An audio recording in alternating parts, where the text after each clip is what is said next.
ہمیں معلوم ہی نہ تھا کہ وہ اتنے شدید عذاب میں ہوں گے. یعنی وہ اتنے شدید عذاب میں ہر ایک کی مائیں اپنی بیٹیوں اور بیٹوں کے لیے چیخ پڑیں، اور اگر وہ والد تھا تو اپنی اولاد کے لیے چلا اٹھا. جب اولاد نے اپنے باپوں اور ماؤں کی آوازیں سنی تو ہر ایک رو کر اپنی ماں سے کہنے لگا، اے امی جان، آگ نے میرے جگر کو جلا دیا ہے. اے امی جان، میں تم پر اس سے بہت آسان تھا. اگر میں دھوپ میں بیٹھتا اور ایک گھڑی اس کی حرارت میں رہتا تو تم اسے برداشت نہ کرتی تھی. اے امی جان، اب تم میرے جسم اور میری ہڈیوں پر رحم نہیں کرتی. یہ سن کر ماں باپ سب رونے لگے اور کہنے لگے، اے ہمارے حبیب، اے محمد صلی اللہ علیہ وسلم، ان کے لیے شفاعت فرمائیے. اللہ رب العزت نے فرمایا، میں ان کو ہرگز نہ نکالوں گا مگر تمہاری شفاعت سے، اس لیے کہ ان پر میرا قہر و غضب تمہاری وجہ سے ہے. یعنی ماں باپوں سے کہا کہ تمہاری شفاعت سے نکالے جائیں گے، یہ کہ تمہاری وجہ سے تم کو انہوں نے ستایا تھا. گویا یہ مضمون عرض کرنا، تم کو ستایا تھا اس لیے میں نے ان پر قہر و غضب کیا ہوا ہے. تو اب ماں باپوں نے عرض کیا، تو انہوں نے عرض کیا، اے ہمارے معبود، اے ہمارے مالک، ہماری اولاد کو جہنم سے نکال کر ہم پر فضل و احسان فرما. اس وقت اللہ عز و جل نے والد و والدہ سے فرمایا، کیا تم اپنی اولاد سے راضی ہو گئے؟ انہوں نے عرض کیا، ہاں. رب العزت نے فرمایا، ہر وہ شخص جس کا والد اس کے نکلنے سے راضی ہو اسے نکال لو، اور ہر وہ شخص جس کا والد اسے نکالنا نہ چاہے اسے چھوڑ دو کہ وہ عذاب میں رہے جب تک کہ میں جو چاہوں فیصلہ فرماؤں.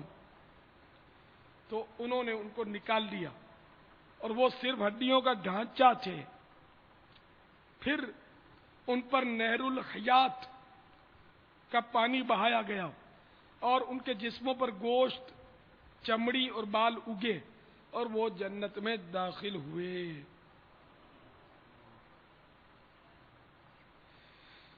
اے میرے پیارے پیارے اور میٹھے میٹھے اسلامی بھائیوں، آپ نے غور کیا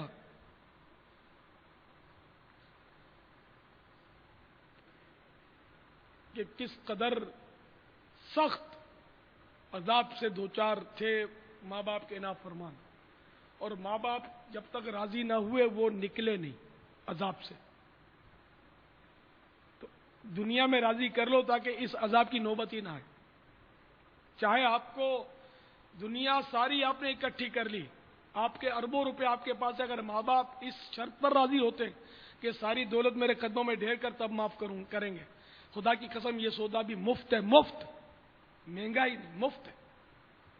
اگر جہنم کے عذاب سے اس وجہ سے خلاصی ہوتی ہو کہ یہ کروڑوں روپے آپ کے چلے جائیں، اربوں روپے چلے جائیں، آپ پہنے ہوئے کپڑوں کے ساتھ رہ جائیں، اور آپ کے ماں باپ آپ سے راضی ہو جاتے ہوں، اللہ کی قسم یہ سستا سودا، بہت سستا سودا، یہ مفت سودا ہے، مہنگا نہیں ہے. دنیا کی محبت اگرچہ نہیں چھوڑتی، نہ کوئی ماں باپ اپنے لختے جگر سے اس طرح کا مطالبہ کریں. ایک میں نے آپ کو مبالغے کے ساتھ مثال دی کہ ہر قیمت پر، مطلب یہ ہر قیمت پر، ہر صورت میں آپ کو ماں باپ کو راضی کرنا پڑے گا. اگر وہ آپ کی وجہ سے، آپ کے قصور کی وجہ سے، آپ کے ستانے کی وجہ سے، آپ کے مارنے کی وجہ سے، آپ کے جھاڑنے کی وجہ سے، آپ کی گالیاں نکالنے کی وجہ سے وہ ناراض ہوئے، آپ کی وجہ سے ناراض ہوئے اور قصوروار آپ ہیں، تو اب یہ کہ ہر قیمت پر ان کو منانا ہے. نہیں منانا، عذاب آپ نے سن لیا، اس کی برداشت، اس کے کروڑویں حصے کی برداشت کس میں؟ یقیناً نہیں. بلکہ مرنے کے بعد بھی جو حشر ہوگا اس کو بھی سن لیتے ہیں کہ حدیث پاک میں جس نے اپنے والدین کی نافرمانی کی بلا شبہ اس نے اللہ تعالیٰ اور اس کے رسول کی نافرمانی کی.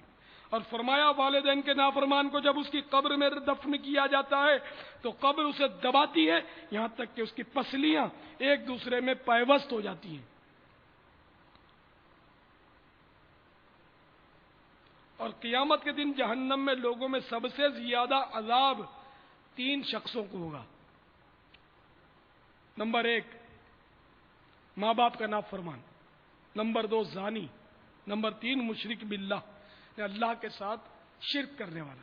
یعنی وہ شرک، یعنی کہ جیسے کہ شرک جلی، اللہ کے ساتھ کسی کو شریک ٹھہرانے والا، جو مشرک ہو، کافر کی ایک قسم مشرک، مثلا جو بت پوجتے ہیں، اللہ کے سوا دوسروں کی عبادت کرتے ہیں، وہ مطلب شرک کرتے ہیں۔ یا رسول اللہ کہا، المدد یا غوث اعظم کہا، نعوذ باللہ، یہ شرک نہیں ہے، یہ تو عین قرآن و حدیث سے ثابت ہے۔ اس کو نعوذ باللہ اگر آپ کو وسوسہ آ جائے کہ یہ بھی شرک ہے وہ بخشا نہیں جائے گا، تو یہ کہنا انشاءاللہ بخشش کا سبب بن جائے گا انشاءاللہ۔ ایک بزرگ کا واقعہ سنیے، فرماتے ہیں کہ رات میں قبرستان میں گیا، ایک قبر دیکھی، اس سے دھواں نکل رہا تھا۔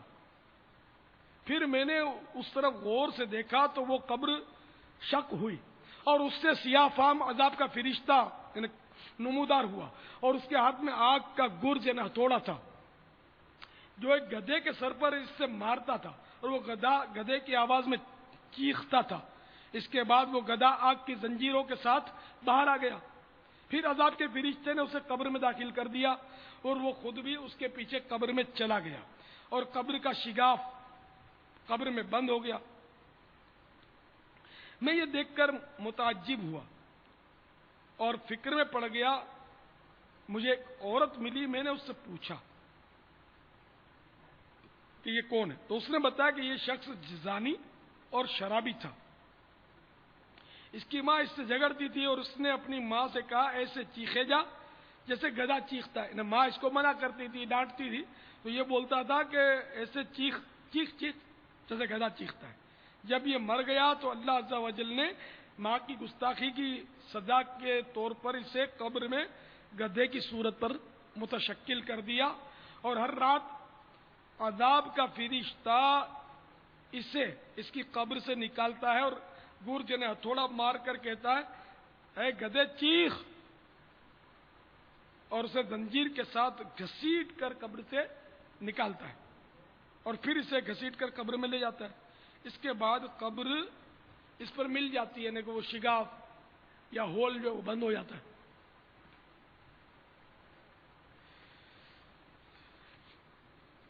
تو ہم اللہ عز و جل سے پناہ مانگتے ہیں کہ ہم ماں باپ کی نافرمانی کریں اور عذاب میں گرفتار ہو جائیں معاذ اللہ۔ تو میرے میٹھے میٹھے اور پیارے پیارے اسلام بھائیوں، مدنی چینل کے ناظرین، اور دنیا میں جہاں بھی انٹرنیٹ کے ذریعے یا مدنی چینل کے ذریعے میرے معتکفین اور دیگر عاشقان رسول سن رہے ہیں، وہ اور سب کے سب اپنے ماں باپ کو راضی کر،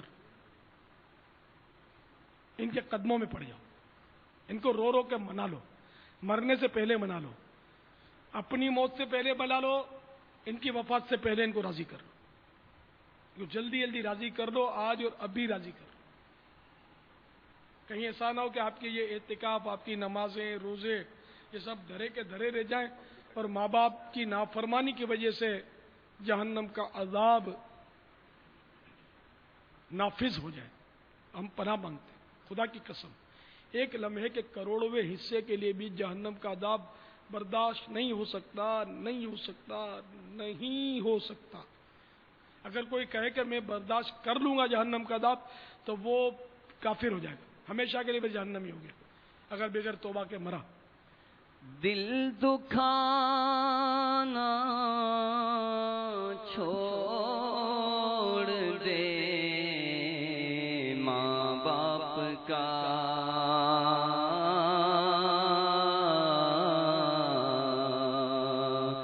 ورنہ ہے اس میں خسارہ آپ کا۔ کر لے توبہ،